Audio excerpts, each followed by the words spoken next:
Bruh, I just got fired from my job. No cap. I just got fired from my job.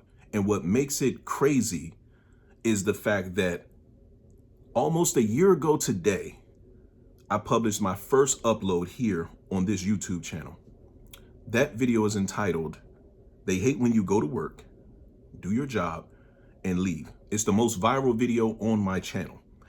I published it almost 1 year ago to this day. And I just got fired from my job for the exact same reasons that I discuss in that video. Almost a year later, in the same circumstances. Let's talk about it. Those of you who have been with me here on this channel for quite some time, you guys know that I used to formerly work at a juvenile detention center as a detention correctional officer. You guys already know that, okay? You guys know that I got into it with one of the juvenile inmates there. And I'm not gonna go into it too much in this video, because if you guys haven't already done so, there's a video on this channel entitled "The Dangers of Working at a Juvenile Detention Center." If you guys want the full story on what it was that took place between me and this particular juvenile that led to a lot of what I'm about to discuss in this video, you want to go watch that video, okay? Anyway, during the time that I was at this juvenile detention center, that particular juvenile, that particular incident that I discussed in that video, that particular juvenile held on to that incident for quite some time. Now, for those of you who don't know, whether you're a juvenile inmate or whether you're an adult prisoner in state or federal penitentiary, you have rights, okay? What your rights are is you have the right to be treated appropriately for your status as a prisoner, inmate, or juvenile inmate, whatever it may be, okay? Correction officers cannot, well, let's just say this, as a prisoner, inmate, or whatever you want to refer to yourself as, whatever they refer to themselves as, whatever the actual classification for them is, they have the right to file a grievance in the event of mistreatment. Mistreatment usually means that a correctional officer may have assaulted them, maybe physically assaulted them, maybe sexually assaulted them, maybe, can I even say that? Anyway, maybe physically assaulted them, maybe sexually assaulted them, maybe, I don't know. There's quite a few things that I guess a correctional officer that they have done in the past. It can constitute a violation. If you speak to them wrong, if you're verbally abusive to them, that can warrant a grievance, okay? And all of these things should require an investigation. So they have rights. This particular juvenile inmate and the incident that I discussed in the video I posted here on the channel, "The Dangers of Working in a Juvenile Detention Center," he held on to that for a month and a half, okay? Now, during that month and a half, he was trying to do any and everything he could to continue to manipulate the circumstances to his advantage. Now, what do I mean by that? Because I was stern and I'm the way that I am, management and the supervisors felt as though I was the most appropriate person to put on that particular unit where he was. Because on the unit where he was, he felt as though he could run things. Now, when running into me, he realized that you can't manipulate me. You can't intimidate me. You can't get me to do what you want me to do, okay? Which kept him in check for quite some time. I would interfere with things such as watching him like try to intimidate weaker, smaller inmates. There was one particular inmate who he used to, I don't know how he did it, but I don't know why he did it. It's probably simply because the guy was smaller and weaker. He would take food from this inmate at every single meal, every single day, until I got there. And when I took notice of this, I immediately stopped that shit. I took that particular inmate and I made sure at meal times he sat at a table by himself where I can physically see him. Because the bigger, larger inmate, his name was Amid, what he was trying to do was make sure that he always sat close enough to this inmate so that he can take whatever he wanted off his plate or get it under the table and think that nobody would notice it. I see everything. I prevented that, and he didn't like that. As large as he is, 250 some odd pounds at 5'10", 5'11". It's a big motherfucker. Like I told you in the original video where I speak about him, the dangers of working in a juvenile detention center. This motherfucker is like not King Kong, but like what's Donkey Kong? This is Donkey Kong. He literally looks like a baby gorilla. Okay, so you can imagine meal portions ain't big enough for him. So now he wants to take shit from you. This is one of the things. This is one of the reasons why we're there, to prevent stuff like this. Okay. And I don't want to get too much into that, but you guys know I worked at the juvenile detention center. You guys who have been with me on the channel for some time, you're aware of that story. Okay. For those of you who are new here, if this may be the first video that you've seen, you definitely want to watch the video here entitled The Dangers of Working at a Juvenile Detention Center, so you can get the backstory on this particular juvenile inmate and understand the situations that led to what I'm discussing in this video. All right. So after that incident took place, he held on to that, as I previously stated, for like a month and a half. Okay. Trying to figure out ways, creative ways, to show his dominance, which simply was never going to happen while he was dealing with me. So it got to a point where we had to escort them to class, because even though it's a juvenile detention center, they still are young enough where they should be attending school and being properly educated, so that when they're released back into society, they are not too far behind, if at all behind, right? One day we're in the classroom where they're learning whatever lesson it was, and he just kept trying to find ways to provoke me. Obviously, he's looking for me to say something out of context to him. He's looking for some type of emotional response. You know, it's what a female does when she wants to start an argument with you, when she wants to break up. That's what he's looking for. Okay, if I can get him to respond emotionally, then I can have some type of leverage on him. He was getting none. Now, mind you, we wear body cameras. Okay, we didn't have body cameras on when the incident between he and I originally took place. We should have, but we didn't. We were only wearing them during the weekdays and not on the weekends. After that incident took place, I made sure that I let them know that we need to have these on every single day, so everything is captured, so that if anybody makes a claim that's false, you can go right to this camera footage. You can pull this camera footage from that particular camera, and you can see if what that inmate is telling you is true versus what the detention specialist is telling you is true. Okay. He held on to this information for a month and a half. Okay. He could not get his way with me. So on this particular day in the education room, he was trying to provoke an emotional response out of me. He was not getting the response that he wanted. So he eventually started becoming verbally, I guess you could say verbally abusive.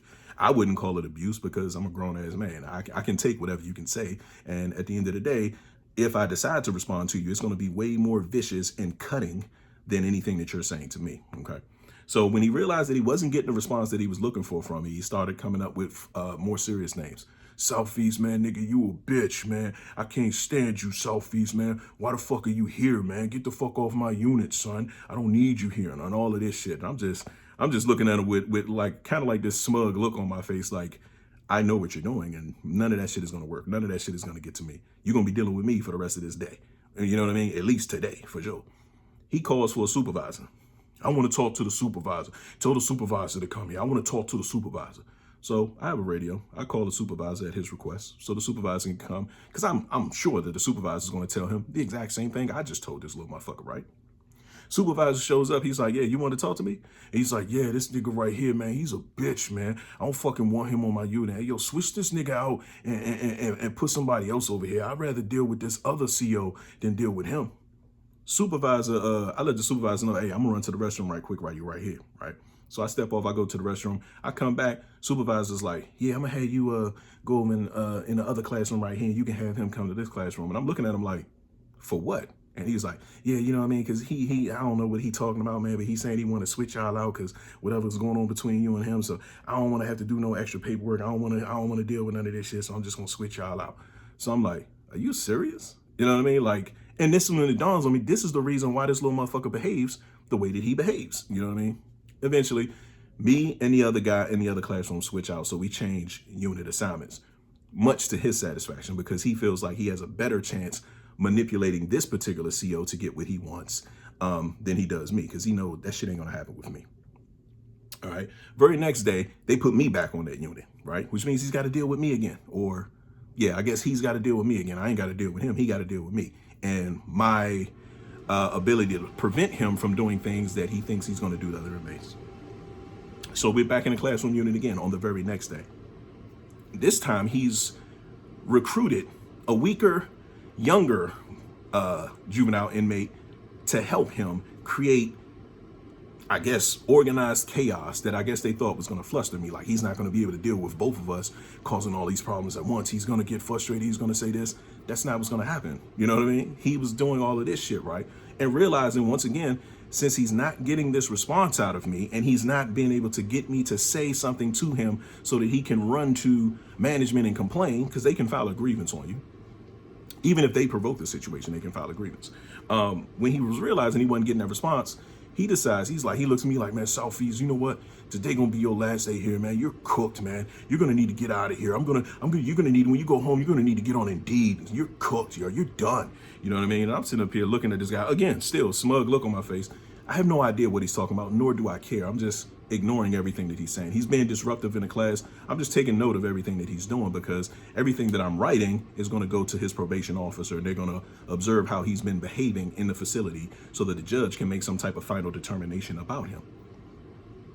So what happens is, when I take them from the classroom to the gym, he's behaving in a much more erratic manner, okay? And when I say erratic, it's a whole bunch of loudness, it's a whole bunch of ignorance, obnoxious behavior, a whole bunch of cursing. I can't stand you. I don't respect you. That's the reason why I don't respect you. You said this and that about my moms and all of this shit. And I'm just looking at this guy like, mind you, I have my camera on. My camera's recording all of this. But he thinks that this is working to his advantage. So if I keep cursing at him, if I keep saying all of this stuff to him, it's getting caught on camera, and it's going to make somebody have to question what I'm talking about. So he's like, yo, fuck this shit, man. Fuck this. I need to speak to the compliance person. I need to speak to them. Yeah, call the compliance person. So I call for the supervisor, tell the supervisor to come. Like, go ahead, talk to the supervisor. Supervisor can help you with that request. Supervisor escorts him to go talk to the compliance officer, okay? The compliance officer then, I guess she talks to him. I never saw it take place, so I don't know. But on the very next day, when I come to work, I'm on that unit again, right? I'm on that unit again, which means he still has to deal with me again, right? Now, while I'm in the classroom, this particular time, the security manager, who is like the overseer of the security supervisors, she comes to the classroom and she's like, hey, they want to see you up in HR. And I'm like, all right, what time? She's like, yeah, you can go right now. So I'm like, all right. So as I step out, I have the warden key with me. All of us do, because every door closes and secures, okay? So I got to go through a couple doors and use this key to unlock. When I get to the final door that I need to unlock so that I can take the elevator right up to HR, I hear over the radio, 1033, 1033. Now, for those of you who don't know, in a juvenile detention center, I'm not sure if it's the same in an actual federal prison or a state jail, if it's the same, but that is a 10 code that basically means that there's a staff that needs immediate assistance from all available staff at the location that they call for. So I literally stop what I'm doing and I sprint full speed from where I'm going to where this staff is calling from. And I'm talking about, I'm haul assing, because when you hear 1033, it could be anything. It could be a fight. It could be one of the inmates has assaulted you. It could be it could be something more violent. It could be anything. So you know what I mean? Our first instinct is to get there as fast as possible so that we can interrupt whatever it is and eliminate the danger. So I'm running full speed. I get to the unit where he's calling for the 1033. I use my key. I unlock the door. I rip the fucking door open and I come running into the unit's day room. When I get in there, one of the janitors, he's in there and he's mopping the floor. Wet floor signs everywhere, everything. And he looks at me and he's kind of like, no. It's too late. It's too late for that shit. I'm already running full speed and I know what's about to happen. I instantly start ice skating across the motherfucking floor. Like in run motion, I'm sliding forward now, right? All my momentum is being carried on one foot while the other knee is bent and the other foot is behind me, ready to take the next step. It's not gonna happen. I eventually fall backwards. I catch myself on my hands and then my ass hits the floor and I continue to slide forward towards the next door that I gotta go through.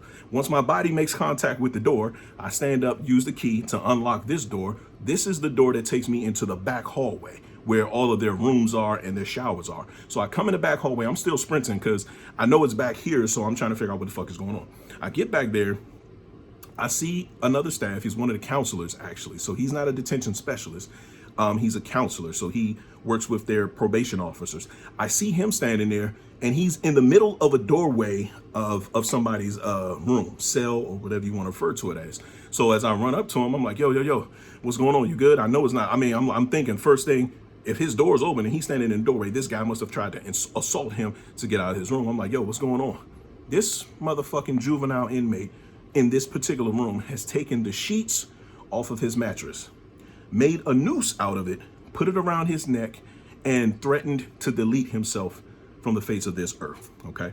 If they don't let him out of the room and if they don't let him make a phone call. Now, this particular juvenile inmate that made this threat, I talk about him. He's one of the 4 juvenile inmates that I talk about in more detail in a video entitled The Dangers of Working in a Juvenile Detention Center Part 2, okay? Because he's not the big guy that manipulates. He's one of the 4 that got into another incident that I had to be involved in. And as a consequence to his actions, he was being put on room confinement. He and the other 3 were all placed on room confinement. And by room confinement, I mean they were going to be in their room for the next like 3 to 5 days. They were not going to be able to come out of their room for showers, for rec, even for meals. Their meals were being brought to their room. They were not getting rec. They were not showering. This is the punishment. This is the consequence of your actions. And for those of you that wanted the backstory on that, be sure to watch part 2 of The Dangers of Working in a Juvenile Detention Center. So once I see what's going on, he's like, yeah, he's in here trying to delete himself. So I'm like,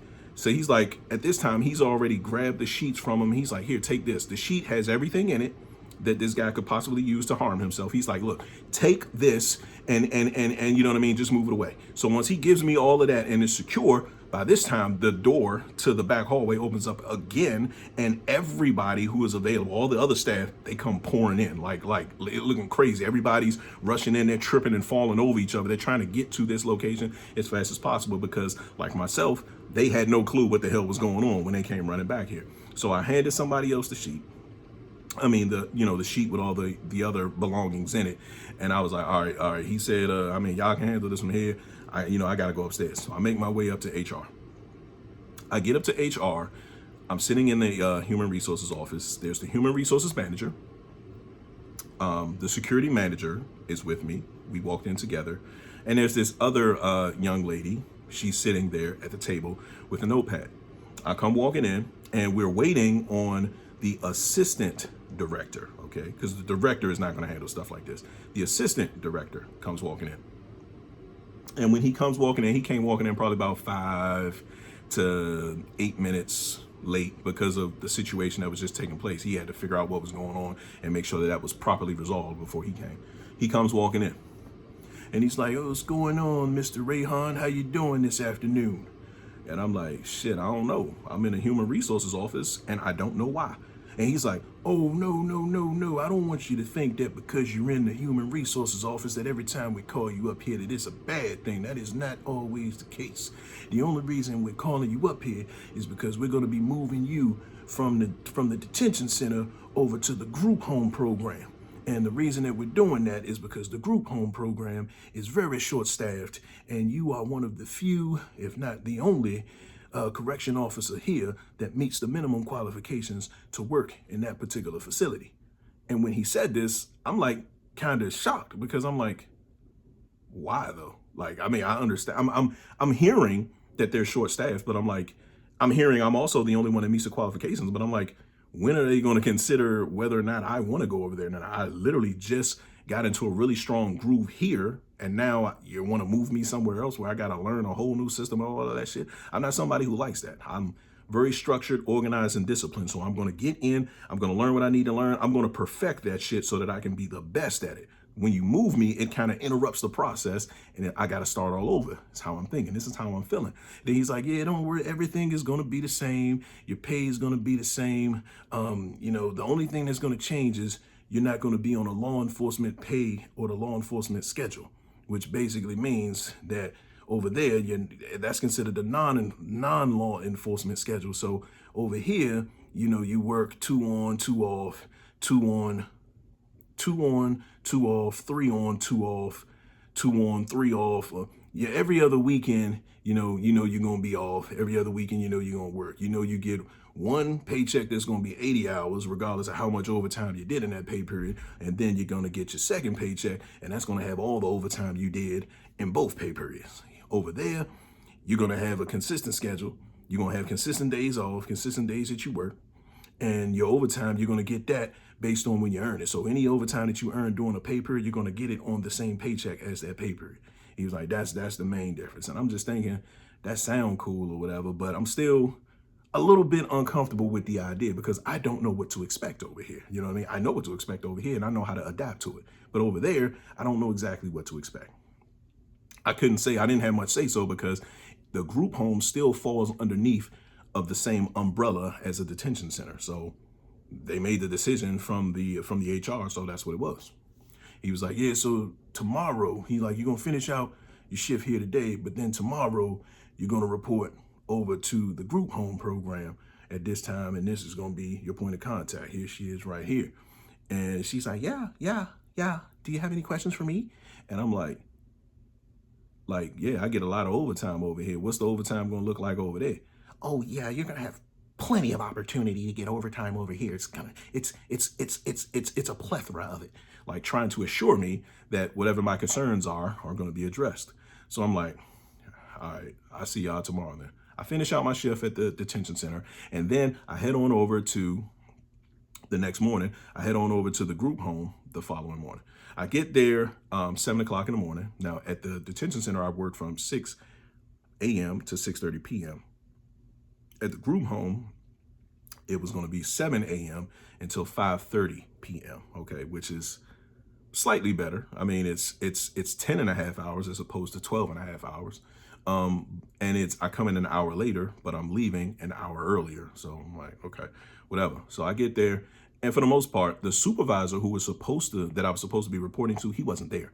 He was on some type of FMLA or maternity leave because I guess his girlfriend or fiance had just had a child, and he was out with her, helping her take care of the newborn child. Okay. So he wasn't there. So I was reporting to someone else, and they were basically showing me the ropes and getting me acclimated to the juvenile kids that were there, getting me acclimated to the structure, the schedule, how they do things over there. Okay, some of the things are the same, but they get a little bit more freedom over here, and that makes it a little bit more unpredictable to me. Like I said, I value structure, organization. Okay, I want to know that if I put you in your room because you did something that was fucked up, you're in your room. You're not coming out unless somebody uses this key to unlock this door and invite you out. Ain't like that at the group home. You can put somebody in a room, they can open their door, they can walk out whenever they want because they have a community restroom that they all use. So when they're in their room in the middle of the night, it's common for them to come out of their room and go into the restroom. You can't control when they come in and out of their room. This is a problem because it creates that unpredictability that I really don't like to deal with in that kind of environment. But anyway, for the most part, the kids didn't seem as bad. They were all pretty much preparing to be transitioned back into society. So most of them come from the detention center, and when they get close to completing their sentence, their term, they get moved over to the group home where they get things from us as counselors, such as life skills and all these type of groups to help them prepare for their transition back into society. They also go to school. We may give them opportunity to go back to their own public school, whatever public school they attended. We'll give them the opportunity to go back there. We'll give them the opportunity to do things like go off campus to like gyms, and stuff like that. We take them on different trips like museums and all kind of things just to kind of get them back to being normal as possible because they're coming from this place where they were, I don't want to say secluded, but this place where they were on lock. You know what I mean? So that's what was going on there. So after a little bit of time, I'm like, okay, you know what? This actually ain't that bad. I might can get used to this. I like having consistent days that I'm off because I was off every Thursday, Friday, and Saturday. I worked every Sunday, Monday, Tuesday, and Wednesday. I'm like, I can get used to having consistent days that I work. I can definitely get used to having consistent days that I'm off. This allows me to be able to plan what I'm going to do with my off days. You know, remember, I am a single father of 2 small children. I like having consistency. Okay. So this was cool. I want to say probably about 3 weeks after I'm there, the supervisor who was on leave, he returns from his leave. And he's one of these dudes that's very sassy, very, very zesty, very unprofessional, like flimsy in the wrist, if you get what I'm trying to say, right? And he's always walking around like he has this look on his face like something smells bad, and he talks like, yeah, okay, I don't quite understand why you doing that. No, I need y'all to do this, like, yeah. And I'm like, this the motherfucker y'all said was on FMLA, like that just had a baby by his fiance. This him? Y'all sure this him? Because I I swear, based on what I'm getting from him, this dude is not attracted to women. You know what I mean? And they like, yeah, he got 3 kids or whatever. I'm like, okay, all right, it is what it is, okay. But instantly I was kind of like, it's something that I'm not gonna vibe with this dude. It's not the zestiness or the sassiness or it's the fact that he's very, I don't know, it's like he seems like he wants to create chaos. You know what I mean? He kind of like he wants the kids, the inmates that are in the group home, he almost wants them to fear. And I don't like that, because I mean, it's one thing if you're in the detention center, you want them to respect you and fear disrespecting you, but this is a group home. You know what I mean? I had 3 weeks there. He didn't like the fact that these kids really liked me. I'm new, but they really liked me because I kind of, like I said, I'm very militant most of the time. But when I'm around like children, and these children they're between the age ranges of 12 on up to 17 is their age range. I kind of treat them more like little brothers, like, you know what I mean? Like little brothers, little cousins. They're even female residents there. Like a lot of the Latina girls always like try to speak Spanish to me and all of that stuff, or they teach me Spanish. I don't speak Spanish fluently, but I speak enough of it to be able to understand a conversation. So they like the fact that I guess they, in their mind, I take interest in their culture by trying to speak their language. He couldn't stand the fact that these kids liked me. If they like me, it means I'm doing my job well, right? It means I'm doing an outstanding job, because the last thing you want is for these kids to be coming from this high stress environment in a detention center, and then they come over here and carry that same energy. You don't want that, because if you have it, you increase the likelihood of there being altercations between these kids, because we don't have control over when they come out of their rooms anymore. You see, that unpredictability makes it dangerous if they're not in the right mindset. So I want to keep them in a mindset of, hey, I am your counselor. I do have authority here, but I'm not somebody that's trying to make you feel that way, okay? I want you to be comfortable with me, where you can have fun with me, you can talk to me, we can go shoot hoops, we can go do whatever. You know what I mean? And we can talk about things on the outside because you trust me. That's the environment I wanted to create. He didn't like that. He couldn't stand that. So probably about after a week after he got there, he gave me something called a supervisory evaluation. Now, during this supervision evaluation, they have 3 categories. They have excellent, they have good, and they have need improvement, okay? And they have different categories that they're grading you on, okay? Now, the first time he called me into the deputy project managers or deputy assistant's office, because she has to oversee when this takes place. So he's like, yeah, Rayhan, I got your, this is our supervision evaluation. You know what I mean? I do it one for everybody. It's not just you. He's like, yeah, I just need you to sign right here on the second page. You know what I mean? And it's, like I said, I do this for everybody. I didn't pay attention to it the first time he gave it to me. So I just signed off on the joint, right? Like, I'm trying to get back to what I was doing. And me and the kids are actually in the middle of a very deep conversation. Sign off on it. A week passes, right? Now, the second time that he gives me one of these joints, he comes outside where we are with the children. He's like, yeah, Rayhan, yeah, I got your supervision evaluation. Just need you to sign it like you did the last time. And he's like, you can look it over if you want to. So as I'm looking it over, right, the very first category that we're being evaluated on is called attendance and punctuality. He marked me down as good. I had a problem with this because I'm never late. I come to work 15 to 20 minutes early. I'm never late, never call off. So when I saw good, now I know that my peers, the other people that I work with, they don't do that. They show up 10 to 20 minutes late regularly.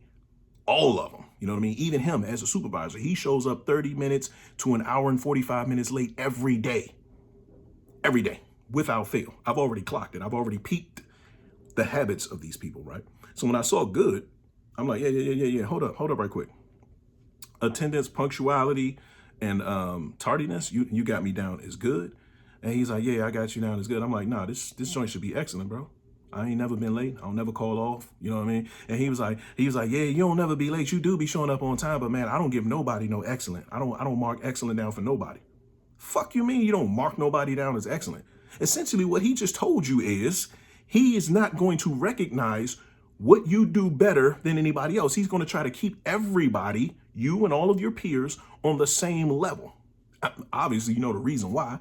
Because he ain't never on time for work himself. So what he looked like marking me off, excellent, which is what it should have been, but that would have told whoever it is, that would have alerted them that there's somebody that does this one thing that you don't do better than you. Like, how you gonna be the supervisor of the shift and you can't even fucking show up on time for the start of the shift?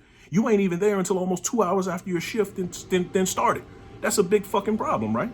So anyway, after I said that, I'm like, nah. We gonna need to change this. I know you say you don't mark anything as excellent, but I'm like, yeah, you gonna have to change this right here, G. Or I'm gonna have to like appeal this decision, like write whatever complaint I need to write about it to get this corrected, because I know what I do well, and I'm very serious about what I do well. And he was like, oh yeah, remember, sassy, zesty, like lighten the wrist kind of motherfucker, right? So after that, he uses his influence over the director. The director was a young lady who was in the office, in the HR office with me, right? He uses his influence over her because he's a supervisor. He can pour honey in her ear whenever he wants and influence her opinion about people, since she doesn't interact with people at all, right? You know what I mean? So he says what he says to her, which was basically, I don't like him. I don't want him on my shift. I think we should move him to a different shift. He was doing all this because I challenged him. In a professional way, he was challenged. And he didn't like the fact probably that the kids liked me better than they liked him. Could have also been the fact that I'm larger, have my stature is more superior to his. Who knows? Probably that my resume is better than his. It's probably a slew of reasons that he didn't like me, but I know primarily because the kids preferred me over him, and because my punctuality was there, his was lacking. Okay, that was a problem. So here's what he did. After he influenced the director's decision, one day I came in to the group home, and I had to, the director was standing in one of the living room areas. And as I was walking past her, I was like, hey, good afternoon. How are you doing? And she was like, oh, hi. And I was like, I'm looking at her kind of like this after she did it. But in my mind, I'm like, bitch, what the fuck is wrong with you? You know what I'm saying? Like, the reaction very much made me, it felt the equivalent to if we were walking on a sidewalk late at night and she clutched her purse. That's what the reaction kind of reminded me of. Now, I tried this again another day, and when I spoke to her, it was the same thing. Like, hey, how are you? Like, almost like, get the fuck away from me. That's kind of how it sounded like. And I was like, the fuck? I'm like, you know what? I don't know what her problem is. I ain't talking to her ass no motherfucking more, because that shit was weird. I don't know if that's her personality. I don't know what the fuck it is, but I'm not saying nothing else to her, because that shit was too strange for me, okay? Now, just to give you guys proper context, she is a puny ass 27-year-old Caucasian woman, okay? I'm not racist. I'm just giving you context, okay? This is why I gave you the comparison of that clutching the purse type reaction, okay? That's what I got from that. She's 27. She probably weighs about 90 pounds, maybe less. Yeah, pretty skinny. And she's Caucasian.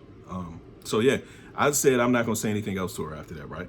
But he was continuing to manipulate her to do what he wanted her to do, which was to take me off of that shift, okay? So I originally worked 7 to 5:30.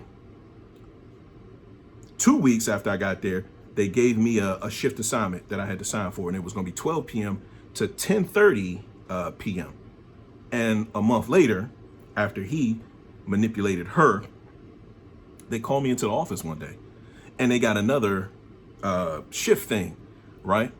And it says, they want me to sign it. It says I'm gonna be working from he starts talking first before they hand it to me, like, yeah, Rayhan. So look, man, I just think you'll be a better fit for overnight. You know what I'm saying? Like, I don't really know. I just feel like we got too many people working on that 12 to 10:30 shift, and I just don't know. I think, you know what I mean? We need a strong male to work overnight. You know what I'm saying? And I mean, that's what it is. We just need you to go ahead and sign for this. It's gonna be your new shift. You're going to overnights, and I'm like, nah, I ain't going to overnights. What is you even talking about? And then he's like, yeah, I mean, it's going to be overnight, so it's going to be nothing. I'm like, fuck you mean it's going to be overnights or nothing? I already signed for my shift. My shift is 12 to 10:30. You ain't just going to change my shift, especially when you don't have a clue what the hell I got going on during those particular hours. Like, what kind of sense does that make to make a change like that without any consideration for what I got going on? You don't know if I got another job. You don't know what I'm doing. He's like, well, I mean, I don't know if you got nothing about you having another job. I didn't know nothing about that. I'm like, nor are you supposed to know what I do on my off days. It's not for you to know. I don't need to disclose none of that to you. And he's like, yeah, well, I mean, it is what it is. It's going to be overnight, so it's going to be nothing. I was like, I tell you what, I ain't signing this shit. You know what I'm saying? Put the new dude that you just hired on an overnight shift. Every company I've ever worked for, that's the way it happens. Whoever is the newest has the less seniority. They have to take what's left. Yeah, I don't put new people on overnights. I'm not comfortable putting new people on overnights because they don't know what they're doing. They don't know this and that and the other. But you come from the detention center, so you got all the training from over there. You know what I'm saying? You're punctual. You're always on time. Trying to sweeten it up, trying to make it sound like it's the most logical choice. But we know why he doing it. He doing it because he don't want me on the shift because I am a stronger male on the shift than he is. Technically, yeah, you know what I mean? So he's like, the assistant who was also there, the deputy, the assistant director, she was also there. She just kind of looked at him and was like, he ain't gonna sign it. Like, she already knew, because she's been there for 25 years or in the industry for 25 years. She already know, like, nah, I'm not going for nothing like that. And you can look at my resume and know what my background is to have an understanding that this particular guy knows what the fuck he's talking about. He knows how things are supposed to be done, right? So I didn't sign it.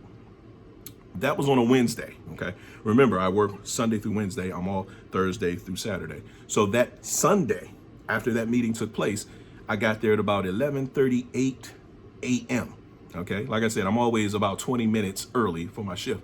And when I come in, the kids were already outside and the one other counselor who was there. I come in, and he's like, yeah, Rayhan, yeah, what's going on, man? Yeah, look, yeah, I can't let you sign in. I can't give you no keys, man, because you're not working on a 12 to 10:30 shift no more. You working overnight starting the day. And I'm like, starting the day? I'm like, bro, you can't just change. I'm like, who says who? And he's like, oh, the director said that, Miss Rainey. And I'm like, she can't do that. And he's like, she can't? She's the director. She run the whole program. I'm like, bro, you can't change nobody's shift, especially on the fly like this. If I come to work today and ain't nobody say nothing to me, like, he's like, yeah, well, I mean, I can't give you no keys. Like, if you want, you can call her and you can talk to her about it, but I can't give you no keys because this not the shift that you're going to be working tonight. I said, what's her phone number? He gives me her phone number. He writes it down on a notepad. I go out to the car, sit in my car. I call her phone. She don't answer, okay? No big deal, because maybe you don't recognize the number. Even I don't answer numbers if I don't answer the phone if I don't recognize your number, right? No big deal. I leave her a very detailed voicemail, letting her know who I am and the reason for my phone call. She don't call back. I wait in my car for about 20 minutes to give her time, give her an opportunity to listen to the voicemail and call me back. You know, the average person today, cell phone is in their hand. They're checking it probably every fucking 10 minutes. She never calls back. So now I send a detailed text message, okay? Because you're going to get another alert, a third alert from me, okay? Send a detailed text message. So now there's a phone call that you didn't answer, a voicemail that you did not call me back, and now here's a text message, a very detailed text message. She never replied. So after about 10 minutes after the text message, I drove back home and I called the supervisor on duty. His last name was Downing. I called him and I let him know. I said, son, I'm calling off for the night. You know what I mean? Because it only makes sense. I just had a full night's rest, drove here prepared to work, and now you're telling me that I'm working overnight. So I'm like, honestly, I was about to quit. She was already short-staffed. I was about to quit to show her, if you're going to be inconsiderate of my schedule, I'm going to be inconsiderate of your short staffing. I was about to quit just to kind of crush what you had going on already. Because if you're doing something like that, it comes off more or less like a dictatorship to me. I'm gonna make this decision. I'm gonna do it without talking to this person, without any consideration for what they have going on, because I'm in the director's position to do it. You know what I mean? I ain't fucking with that. That is not any indication of a strong leader. You know what I mean? But like I said, I sent the text message. She never responded. I went home. I called him. I said, yeah, I'm calling off for work for the night. Simple as that. I've already had a full night's sleep. Nobody said anything to me about my shift changing today until I got to work. So in my mind, that's justification for this call off. Deal with it. Come to work the next day. And I said, I'm going to do this overnight joint. Now, mind you, I think Wednesday of that particular week, I had to go to court I had to go to court to be a witness for an incident that I talk about in detail in a video on this channel entitled The Dangers of Working in a Juvenile Detention Center Part 2, okay? I had to go to court for the incident that took place in that video, all right? So if you want to know what that incident was and what led me to have to go to court, you want to watch that video. It also involves the young man that made the noose out of his sheets that I talked about earlier in this video, right? So I had to go to court on that particular day. I had to be to court. I think the hearing was at 2 o'clock, and it said they wanted us to arrive an hour early. So I had to wake up. I think I woke up at like 11:30. I drove to the group home so that I can clock in. And after I clocked in, I called an Uber to take me to the court. I sat in the court from 1 o'clock until I want to say it was like 4:30. 4:30 when the hearing started, okay? Because they brought out one of the guys that I talked about in the other video. They brought him out to figure out what his charges were going to be for the incident that he took place in, right? For his involvement in the incident, should I say. He comes out and he's swaying and all kind of shit, just wasting the court's time. Said he wanted to go no contest. So they didn't need any witnesses. I didn't even have to fucking be there. I'm like, y'all couldn't find out that he was going to do a no contest before y'all called the witnesses in? You know what I mean? I just wasted all my fucking time. I'm supposed to be asleep for my overnight shift. So I was like, well, fuck it. I already clocked in. I clocked in at my fucking like 12:30. So I'm about to let her know, like, look, I can work up until 12:30 a.m. You know what I'm saying? When I talked to the director, it was via an email. I sent her an email because she wasn't there when I got back. And I was letting her know, I'm like, hey, I could work till 12:30. I'm just coming from court for this. I'm just answering the subpoena. So I'm just coming from court. You know what I mean? She's like, oh, well, we're full. We're staffed. We're fully staffed right now. We don't need you until 12 o'clock midnight. And I'm like, Slim, it's already after 5 p.m. She's like, yeah, I mean, well, you're scheduled to work overnight. I'm like, man, I'm calling off for the night. What kind of sense do it make for me to wake up at 11:30 in the morning, come here to clock in, go to court an hour early like the subpoena asks, sit in court until 5, you know what I mean? And then they decide it's a no contest. Come back here, and then you want me to clock out, go home, and then come back at 9 o'clock tonight to work overnight shift? That don't even make sense. When was I supposed to sleep? You know what I mean? So I'm like, yeah, I'm calling off for the night. I went to court, court interfered with the time that I would normally be asleep, so I'm calling off for the night. She never responded. So you took that. Anyway, while I was at court, this is the crazy part. While I was at court, the assistant director, the one who walked into the HR office, well, we're moving you over to the group home. He's the assistant director. So he's number 2 in charge of the entire umbrella, right? He was like, how things going over at the group home while we was at court? Because he was there. He had to be a witness too. And I'm like, bruh, you know, they just changed my whole schedule. Changed me from the schedule that I had. Originally, I was working 7 to 5:30. And then they handed me a schedule that was 12 to 10:30, which was different from what I was working. I thought my schedule was going to be close to the same thing as it was at the detention center. I took the 12 to 10:30 because I figured that's all they had. I can't beg, you can't choose at this point. So I took that and I adjusted everything around it to fit that schedule. And then like last week, they're going to tell me that they changing me to an overnight schedule.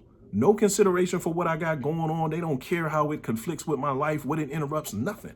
You know what I mean? I said that shit don't even make sense. So I can't even be honest with you and tell you how it's going. He's like, they just changed the schedule like that? And I'm like, hey. And he like, man, here's what you do. You want to go ahead and you want to get on the phone with the director. You want to call the director at the detention center, because even though she's the director of the group home, the director of the detention center is the number 1. She's the number 1. I'm the number 2. You know what I mean? Now, your director over there at the group home still answers to both me and her. So you want to call her and you want to let her know, as politely as you can what the issue is, and if you guys can have a meeting so that you guys can reach some type of resolution. I did that. When I called, I didn't get her on the phone. I got her assistant. Her assistant was probably dictating what I was saying to her, or maybe he had me on speakers. I have no doubt she was there and she was telling her what to do. She directed me to talk back to 02, which was ironic because he was the one who told me to talk to her, which is 01. Anyway, during that time that I'm waiting to hear back from 02, because I actually called him and left him a voicemail. During the time I was waiting for him, I was working overnight shift because like I said, I was going to quit. But I said, you know what? I'm going to be professional and I'm going to give them the opportunity to correct the issue, right? While I was waiting for him to call me back, he never did. But during that time that I was waiting, I actually started to like the overnight shift. Like, okay, this not that bad. You know what I'm saying? I don't have as much interaction with the children anymore, which is actually good because they're unpredictable. You don't know when they're going to fight and things like that. I only interact with them from maybe 6 a.m., 6:30 a.m. until 7:30 a.m. Mind you, I get off at 7:30 a.m. I don't have barely any interaction with them when I get to work at 9 o'clock because their bedtime is 8:30. But majority of the time that I come in at like 8:45, as soon as they open the doors, they're like, hey, we need your help. We need your help. They're kids. They're not going in their room, or these kids are fighting. And I'm like, yo, it's 4 or 5 of y'all here. Why do y'all always need my help as soon as I come through the door to deal with a fight? 5 of y'all couldn't separate these two, put them in their room, separate them, it's always me. Okay. But that's beside the point. But anyway, started liking the overnight shift, and I was like, you know what? This ain't that bad. You know what I mean? I might adjust to this. You know what I mean? Tough it out. This really not that bad. I got consistent days off. You know what I mean? I ain't got to come in until Sunday at 9 p.m., which means I get my entire weekend. It's great. This shit is going, this might be it. I'm not going to complain too much. Now, I have no doubt that they did it because they thought it was going to be an inconvenience. They actually knew it was going to be an inconvenience, and they thought that I was going to resign. If I didn't resign, they probably thought that I was going to fall asleep because I'm not used to working overnights. I'm a professional. I'm not going to do these things, okay? Never fell asleep, never had any issues. While I'm working overnights, however, we have phones. We can't have our phones around the children for obvious reasons, right? So we have phones in the facility that are facility phones. We're free to use those phones, right? But during the overnight shifts, the director would send these weird text messages to the fucking phones, like reminder, you need to be checking on the kids every 15 minutes, or reminder, you should only be using one of the facility phones to make emergency calls and all of this kind of shit. Like, so apparently what she's doing is she's watching the fucking cameras that are all around the facility to see what I'm doing. It's weird as fuck to me because all the kids are in their rooms asleep. I'm the only person that's awake. So why the fuck are you checking the phones? Checking the cameras randomly to see what the fuck I'm doing. Why aren't you asleep? It's fucking 2 o'clock in the morning, 3 o'clock in the morning. Why the fuck are you checking cameras to see what I'm doing? Clearly because they thought I was going to fall asleep. They thought they were going to find something that warranted a violation. It never happened. Okay. So anyway, while all of this shit is going on, I'm still waiting on a response from the director about, the emails, the text messages, all that stuff I sent you so that I can get, so that we can speak about the conflicts this creates.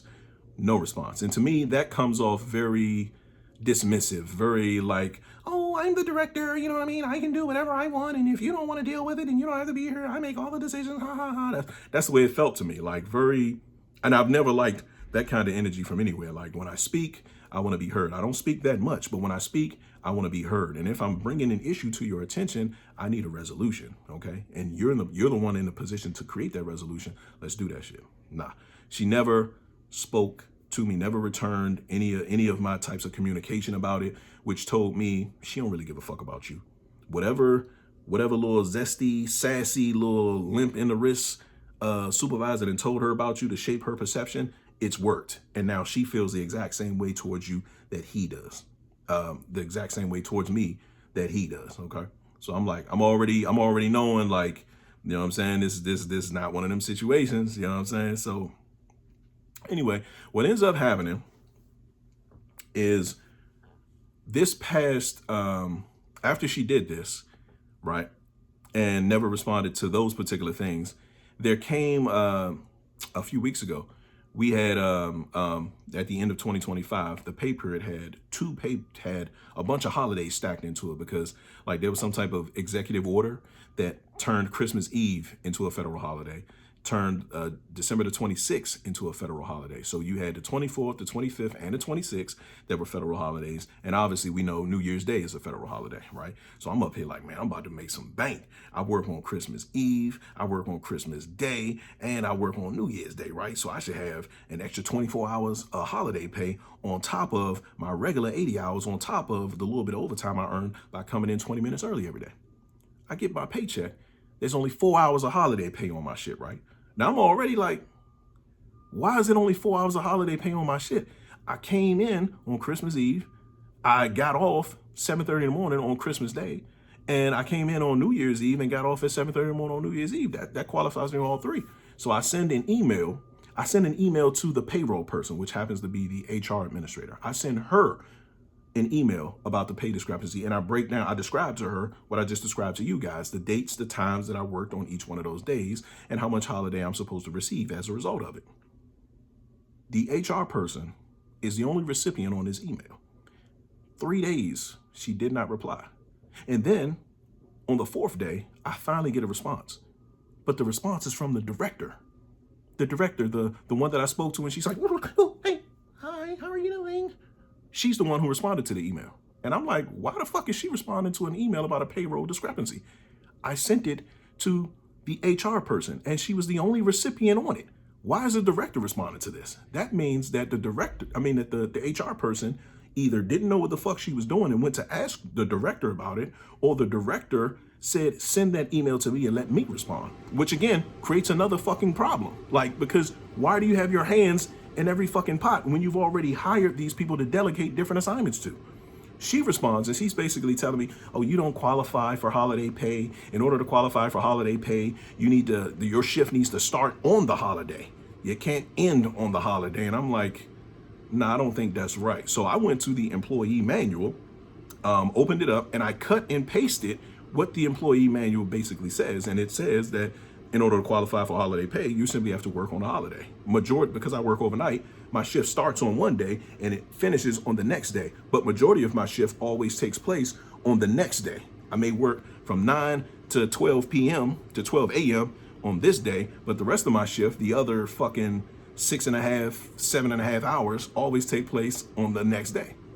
I'm like, this is all it says, that I have to be present for the holiday. And she's like, yeah, no. So when I responded to her, I made sure that I CC'd O2, the guy who came into the HR office, like, yeah, we're going to be having you go over to the group home, since she answers to him.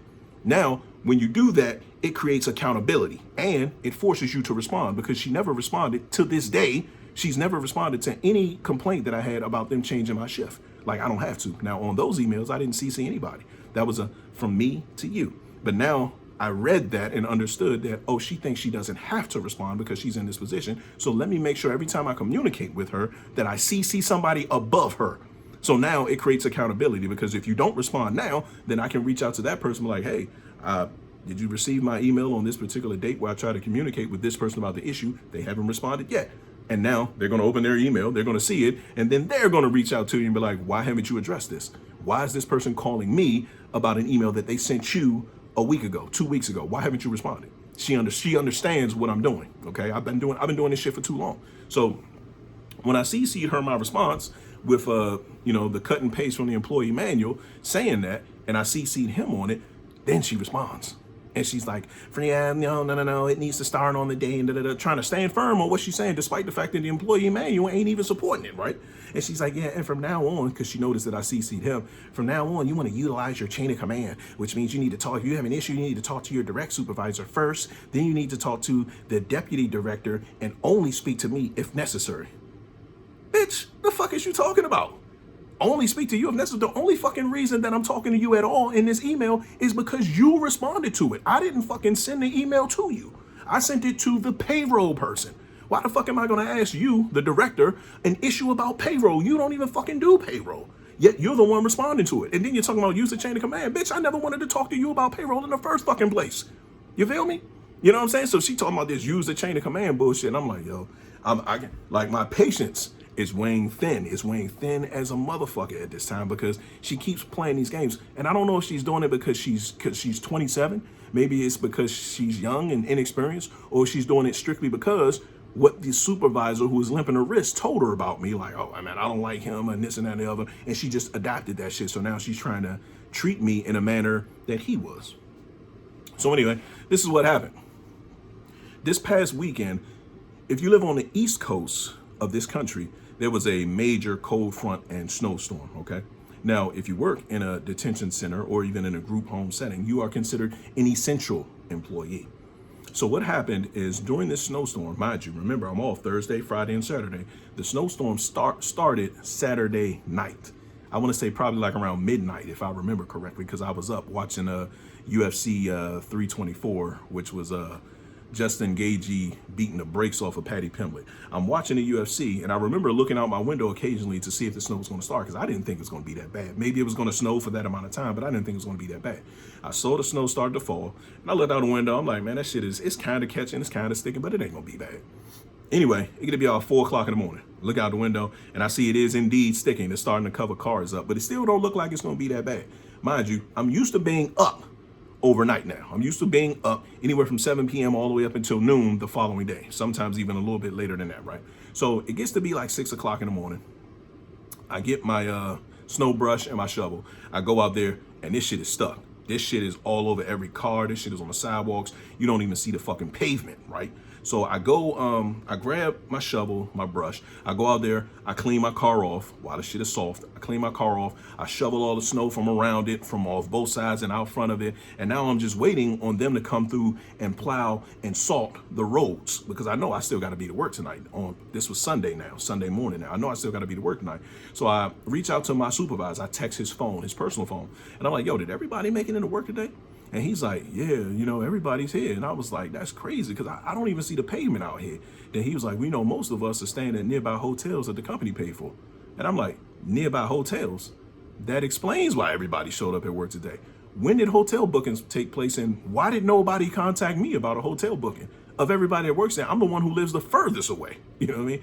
Then he's like, you know what, man, I reached out to you via email, but I forgot that you don't have access to the work emails when you're not at work. And I'm just like, you know what, it's all good. I've already cleaned my car off. I've already shoveled the snow from around it and in front of it. I'm just waiting on these guys to come through and plow and salt to improve the road conditions. And it should be there later on tonight. I'm like, if not, I'm gonna call you and let you know. So I'll go to sleep. When I wake up, it continued to snow while I was asleep. So when I woke up, everything that I had done to clean the snow off my car, that shit was piled right back up on my car. All the shit that I had plowed from around it and in front of it, piled right back up again. So I call him and I'm like, yo, I don't think I'm gonna be able to make it in tonight, bro. I'm like, everything I just did to my car while I was asleep, that shit piled back up, and it piled up even higher. When I went out there to try to clean that shit off and shovel it away, that shit is ice. It ain't snow like I can just move it. That shit is like ice. Like my car is encased in ice on all sides of it. Then he was like, no big deal. He's like, I'll cover your shift for you tonight, and I'll check in tomorrow with you about your status. Then I was like, all right, bet. So Monday comes. We're talking Monday, just a few days ago. Today is Wednesday. Talking 2 days ago, Monday. Monday comes. And I go out there again, and I'm trying to deal with this fucking snow, hoping that it's soft. It's not soft. It's ice. It's solid as a motherfucking rock at this point. So I contact him. I'm like, yo, I'm not sure if I'm gonna make it in tonight. I'm out here working on my car now. I'm trying to get this shit out of this would-be snow. But I'm like, you know, that shit is frozen over into ice. He was like, it's bad. He was like, I know it's bad. It's bad all out here. Cars are stuck. I done seen so many cars stuck on the side of the road. The parking lot where we park our cars ain't been plowed yet. People's cars getting stuck in there, sliding all over the place. I already know it's bad. And I was like, yeah, I'm gonna keep trying to work on this joint, man. Hopefully they come through and they did something to make a difference to the roads, and this snow kind of loosens up a little bit so I can move it, because I'm not trying to be utilizing none of my leave just for this shit right here, like this unpredictable shit right here. And he was like, I feel you. I'll plan on working this shit for you tonight. So I'm like, cool. I get a phone call from the assistant director, okay? The assistant director hits me up, and she's like, yeah, Rayhan, are you coming to work tonight? And I'm like, I'm trying my best to get in there. I just talked to, my supervisor, letting him know that my car is encased in ice, but I'm out here now trying to break it up. I told him I was gonna let him know in a couple hours whether they came through and plowed and salted and whether I'm able to get my car out or not. And she's like, oh, okay. So Tuesday morning,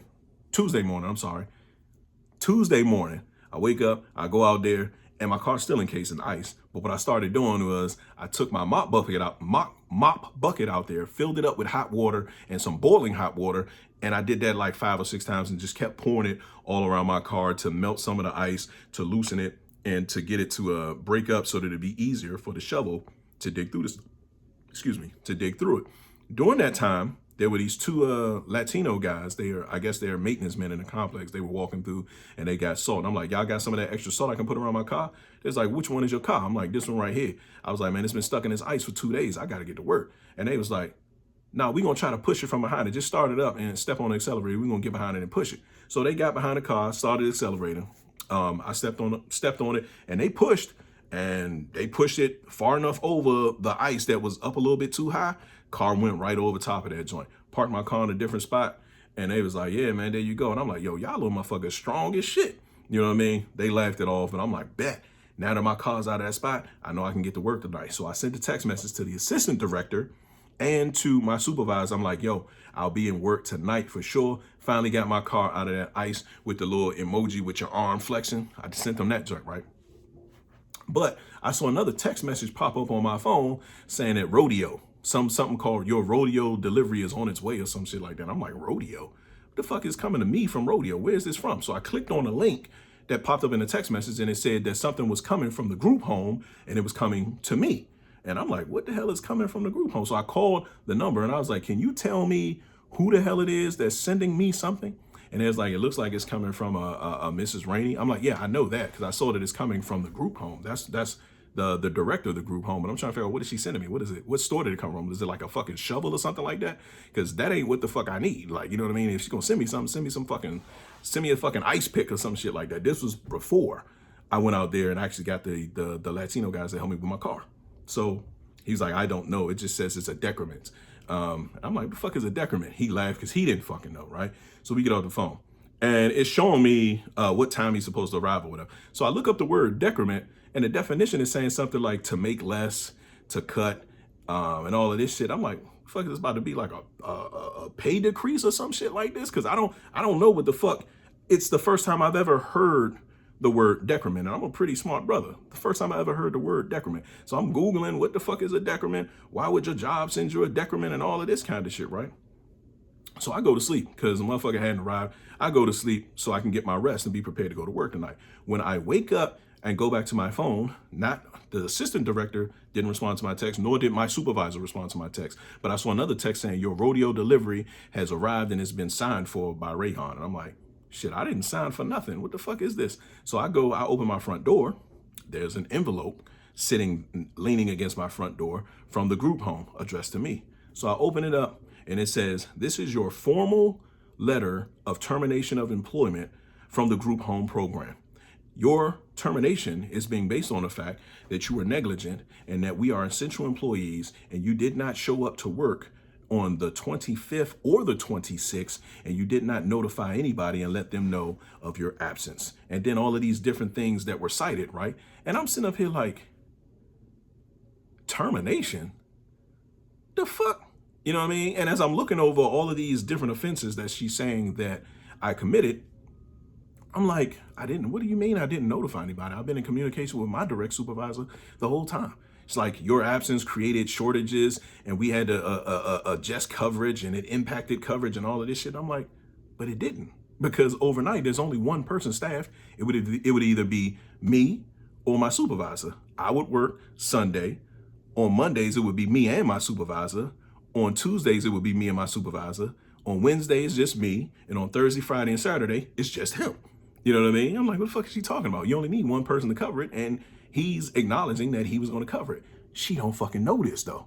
She don't fucking know this. So what I do after I finish reading the joint, I kind of sit down and I got to kind of absorb what the fuck just happened. And I'm like, this is proof. This bitch just played her motherfucking hand. This is proof right here that she's been looking for a reason to terminate me based on what this zesty, limp wrist motherfucker done told her. This is proof right here. Because who the fuck makes an impulsive ass decision like that? Clearly, she didn't do no level of investigation. Clearly, she didn't talk to my direct supervisor, because if she did, she wouldn't have cited all of these offenses, right? So all I did was got on my laptop, sent an email. I sent it to the director of the detention facility, who is at the top dog, over top of everybody. O2, who is a gentleman who was like, we're going to be moving you over to the group home. He's the number 2 person. So I sent it to O1, Officer 1, Officer 2. Okay. I sent it to the compliance officer, which is Officer 4.